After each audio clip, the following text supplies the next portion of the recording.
Direct News TV. November 22, 2023. Israel-Hamas War, List of Key Events, Day 47. Here is what to know about the truce, fighting and international developments on Wednesday, November 22, 2023. Truce. Israel and Hamas have agreed upon a temporary truce, following lengthy negotiations involving Qatar, the United States and Egypt. The deal was announced by Qatar early on Wednesday.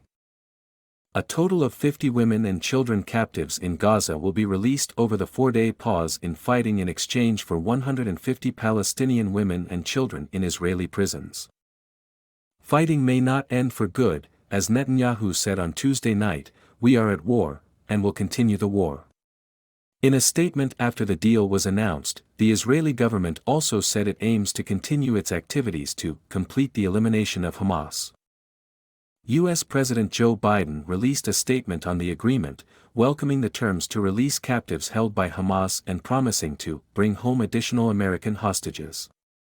Qatar's Prime Minister Mohammed bin Abdulrahman Al Thani wrote on X that he hopes the deal will lead to serious talks for a comprehensive and just peace process. Several other public figures have also reacted to the agreement. Latest developments and fighting. 2 journalists were killed by Israeli strikes in Gaza just after midnight, according to Palestinian news agency, Wafa. Mohammed Nabil Al-Zak worked for Quds TV while Assam Al-Barsh was an engineer and commentator for Palestinian Al-Ray Radio. On Tuesday, an Israeli bombardment on southern Lebanon also killed 3 journalists, including 2 correspondents from Al-Mayadeen, according to Lebanese media.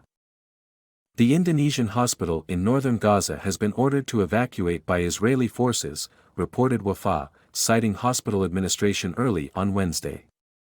The complex is surrounded by Israeli tanks while some 630 wounded and patients, including 50 in critical condition, remain at the hospital.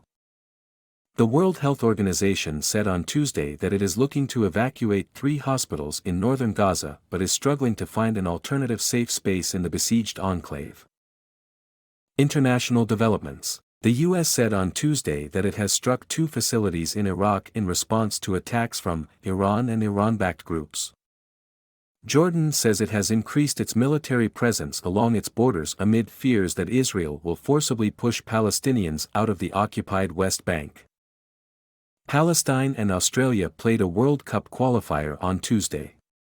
Supporters with Palestinian flags and checkered keffiyehs decorated the stadium during the match that was moved from the occupied West Bank to Kuwait due to the Israel-Hamas war. Elon Musk said on Tuesday that X revenue from advertising and subscriptions associated with the Gaza war will be donated to hospitals in Israel as well as the Red Cross and Red Crescent in Gaza. U.S. Secretary of Defense Lloyd Austin held a phone call with his Israeli counterpart, Yoav Gallant, on Tuesday. Austin reiterated U.S. support for Israel and discussed the need for increased humanitarian aid for Gaza, according to a readout from the White House. Arrests and attacks in the occupied West Bank. In a raid near Qalqilia in the occupied West Bank, Israeli forces shot a Palestinian man and blocked a lane with the ambulance carrying him for about an hour. He died shortly after reaching the hospital, Wafa reported on Wednesday. Israeli soldiers raided the emergency department of the Bet governmental hospital in the occupied West Bank's Tulkarem and forcefully arrested an injured patient, according to Wafa. My name is Kingsley. Please like, share, subscribe and hit that notification bell so you can be the first to be notified whenever we post. You won't regret it.